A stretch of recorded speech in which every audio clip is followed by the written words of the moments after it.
Shouting a lot of balls, a little bit cricket field today. 100% bullshit.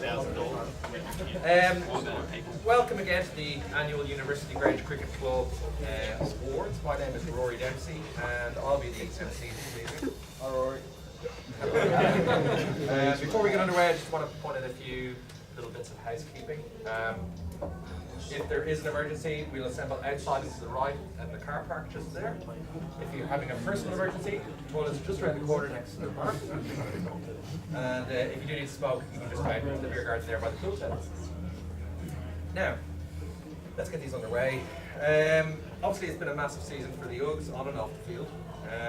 It was the year that we reintroduced our senior grade side for the first time in 4 years. So to talk us through a bit more of the season behind the scenes of the club, I'd like to call on Matthew Workman to say a few words.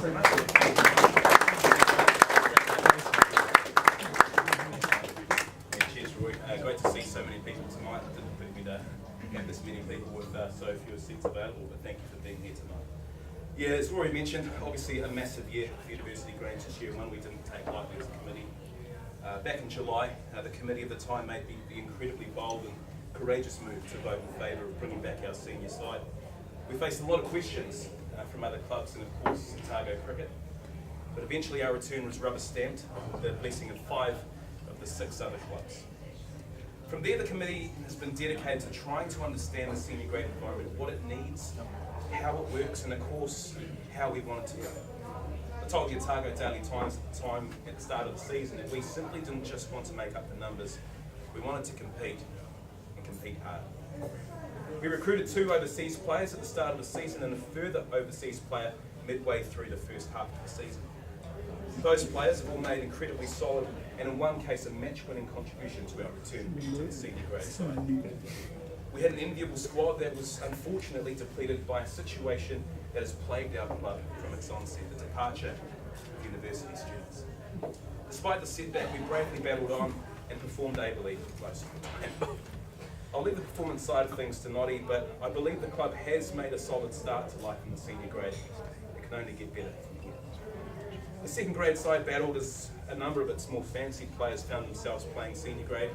And while the side often changed from week to week due to a shortage in players, the second grade side did its best with limited resources and under the guidance of Chris Weather did as well as it could. The third grade side also struggled, but for a remarkably different reason. A committed bunch of 18 to 19 players every week meant Captain Luke Bremner and Vice Captain Nathan Slaughterhaig struggled to fit players in every week. And I'd like to take this opportunity to honour Luke for what's been a tough season. Dealing with this sort of struggle. It's a problem that most club sides, I think, around Dunedin and around New Zealand would love. But at the end of the day, it's still a struggle, and it's one that unfortunately Luke has had to play through, so really honouring you for that, Luke. The committee's only recently started its fundraising efforts, and these will need to continue, along with personal work towards sponsorship to ensure the club is above board. This year, the club had to swallow a significant few financial costings, but I'm sure and confident these will put us in good stead for the future. A quick couple of thank yous as well, if I may. First, I'd like to thank DP, Dave Perry, for his immense support of our senior side throughout the season, and I know the senior grade boards have something to present to you later, but Dave's commitment to the club.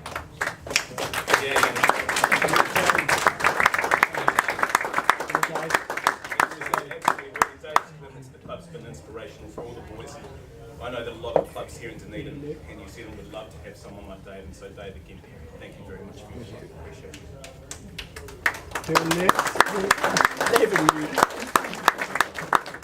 I'd also like to thank Sam Stratton as well for coming on and hosting one of our boys at late notice. It's a very selfless thing to do with personal experience, so Strats, on behalf of the rest of the team.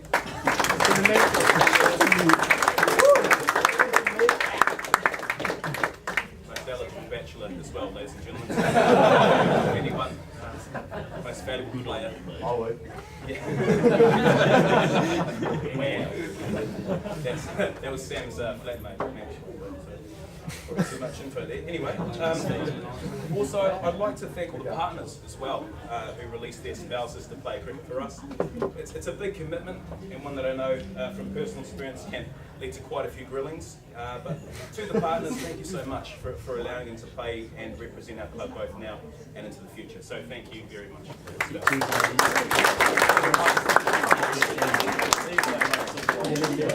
Speaking of the future, I'd like to add a personal note if I may. Oh, correct. So this season is going to be my last on the committee and with University Grange. Sorry. Can we not take photos of this one? We did last year and I looked awful. So I intend to take up an opportunity to work and travel in the UK from October. So that means I miss out next season. It was a tough call. It was a tough call.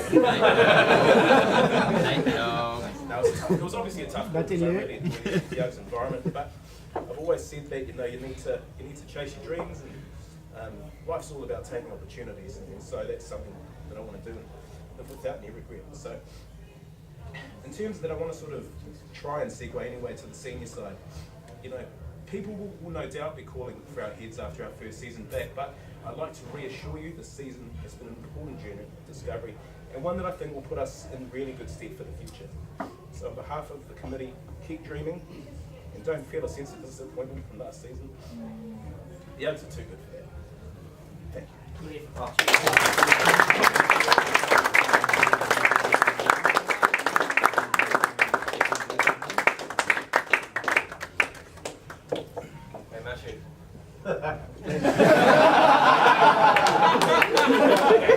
Thank you. Thanks, man.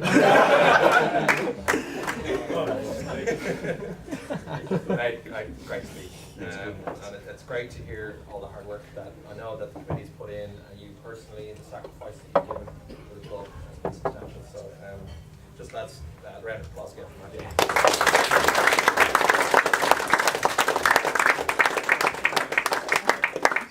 As Matthew said, it's been a year of ups and downs for the club and for all three sides. So it's only fair that we hear from each of the captains to reflect on their season. We'll start with a team very close to my heart, the best club team in the club, the mighty third grade side.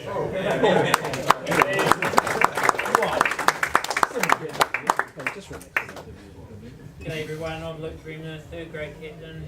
Thanks Nate. Vice captain this year, did a great job. This group worked hard this year. We spoke about lifting our standards and how we conduct ourselves on the field. Over the 18 games we used 34 players, but usually had a group of about 15 that were really knocking the door down to play every Saturday. A few key moments this year was we remember the 1914 squad. I think there are photos around here somewhere. That was 100 years on from the war. Played for those guys, and then Sam Lewis shattering a stump was a big moment for the team. Hayden getting his first 50, and the family was there to see that, so that was really cool. Nice, and the best moment I felt was the squad worked so hard for the wooden spoon match at the end there, and we got the job done, against the fight, Chris, so we were really happy. Good. To the squad that played in the Mighty Thirds this year, thanks to each of you for what you brought to the team. I enjoyed captaining you guys, and I think cricket players can sometimes get bogged down with numbers and their own performances. It's statistics, but I think it's important we remember why we play and the memories we make each season, and that's what I'll take away from it this year, is the guys that we get to play with. We like to see Machu's potentially not coming back, so these are the things which I take away, and I think a lot of the thirds do as well. So cheers, and we'll talk about some numbers for the guys that like that later on. Rory will read them out.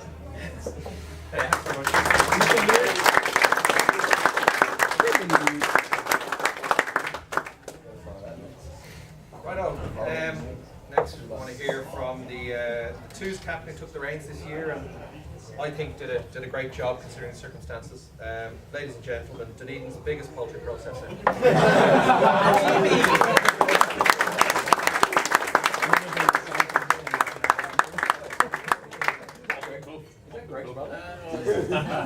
Sorry, that's actually Greg. Yeah, we've had a tough year this year.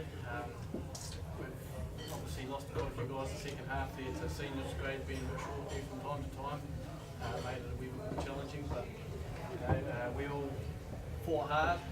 We give it our all every week, and I'm extremely proud of you guys for doing that. Thankful to you all. Obviously we've got some work to do heading into next season, but yeah, onwards and upwards, I guess. Yeah. Cheers.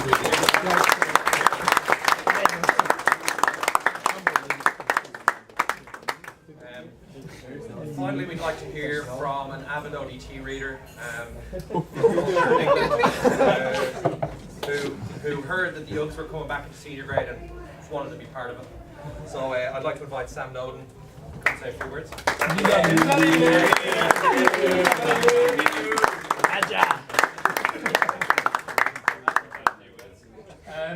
Yeah, I won't say too much because obviously the senior lads especially, they've heard enough of me shitty Yorkshire accent, but I'll just say a couple. When me and Matthew were sort of talking, we had to give a debrief. It seemed quite hard at first because we were like, if you look on the sort of the outset of the season, it's not great. I mean, we had a fair few losses, only got one win. But I think you've got to look at how the club, how far the club's come in the last 6 months, really. We started pretty well. We had a really strong squad. All the uni students were here. Mido was captain, and we had a really, really strong squad. Narrow losses against the top 3 teams. But then come November, as Matthew touched on in his speech, we lost a lot of players through just people going home, really, just the end of the semester and people going. So yeah, after that, we had a big overhaul, which did give an opportunity to the seconds, come onto the senior grade, have a taste, and see what it was like. And to be fair, they performed as well. I'm going to touch on sort of end of December, or sort of mid-December, end of the half season. We had a real weak squad. I think we had maybe 4 regular senior squad. We had a 14-year-old lad playing for us. And we overcame Carisbrook. Genuinely was so proud of everyone who played that day. Everyone who trained, everyone who played. Great win. After Christmas break, 4 weeks away, came back pretty refreshed. Had a really close 2020 against Tyree. Next day we should have really won. And then towards the end of the season, we just sort of, I feel we burnt out a little bit as a squad. It's not easy turning up as a weaker squad every week and losing, but I feel we burnt out. So yeah, results-wise, I just think it was on the outset. It didn't look like a successful season, but you've got to think the amount of seconds that came up, the amount of people who debuted in senior grade and performed. For example, we've got Harrison who's still in high school, or just ended high school. He played class for us. He was one of our best players. Andrew Hall coming back after sort of a sabbatical from the game and sort of scoring 50 and sort of come back.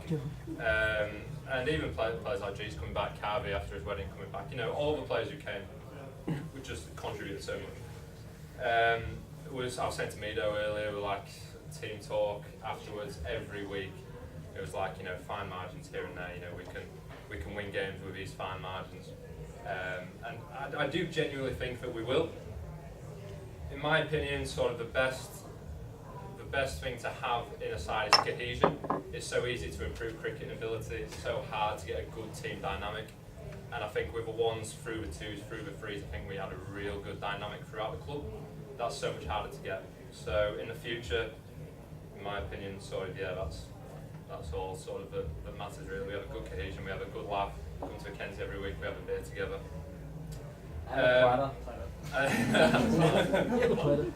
So yeah, just now really, it's just a personal note, so a few thank yous, because me coming here it's not been easy in terms of, I've had to have accommodation, I've had to have a club who welcomes me, so a few thank yous personally, just the club in general. You've all been so welcoming, you've all been so nice. So it's been really easy to just fit into the sort of dynamic of the side. Dave, obviously, Matthew touched on it. I haven't had to text you, I haven't had to call you every week. You've just turned up on a Saturday. I haven't had to manage you at all, so it's just been ideal. It's been so easy. So thank you for your contribution.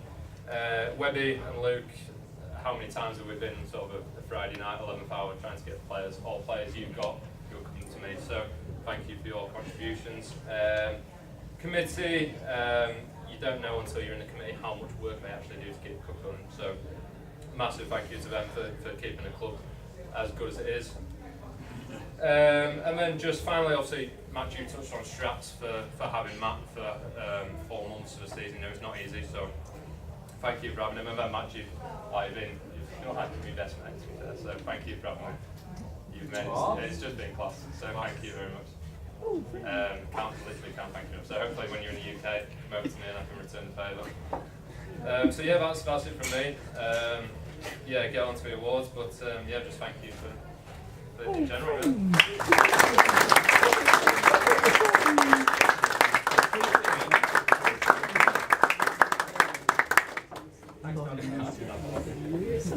Coming up shortly, we'll have a quick break before tucking into the awards portion of the evening.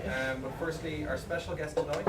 Our guest tonight is a player who really needs no introduction around the club. At 49, he made his return to the senior side earlier this year for the first time since Grange was last in the National Club Championship. He's a proud Oaks man, and someone I know the club and the seniors in particular have a lot of time for. When he speaks, everyone listens. So it's only fair we hear from him tonight. Ladies and gentlemen, the sports star that only clubs ball with a bat, Andrew Orr. Yeah.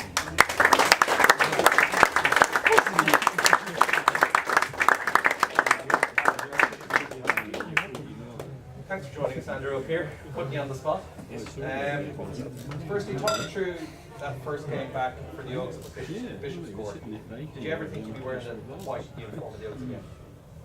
To be honest, I was hoping to at some stage, but just being 49 and just trying to hold things together body-wise was a bit of a challenge, and it still is. Midlife crisis, I suppose my wife calls it. I'm trying to play every sport under the sun, and it wasn't actually cricket that I got injured in, so I was feeling a bit guilty that I had to miss a few games, but I was planning on being back a bit earlier. Did really enjoy that first hit out. The funny thing about cricket is that it doesn't really matter how old you are.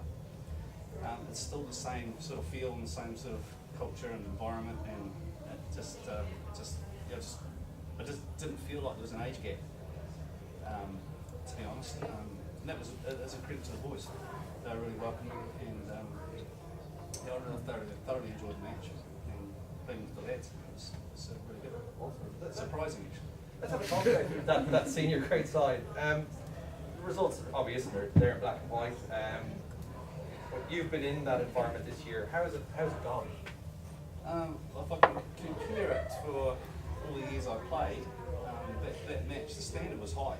It was quite a high. The bowlers I faced was, I don't know whether you know much about my cricket, my batting over the years, but I kind of worked out how to bat when I was 38. So it took a long time to get to the stages. Some of these guys are at 20. And it's probably, being back in the environment's probably made me realise that I need to give back a little bit more. If I can give back that 38 years of experience quickly, then I need to. So, and I'll work a little bit in the nets, but we need to do a little bit over the winter. And get ready for the season rather than try and fix it during the season. But the guys, every guy I work with, I was just immensely proud of those guys. Attitude, take zero talent to have attitude. But you could just see them eating up every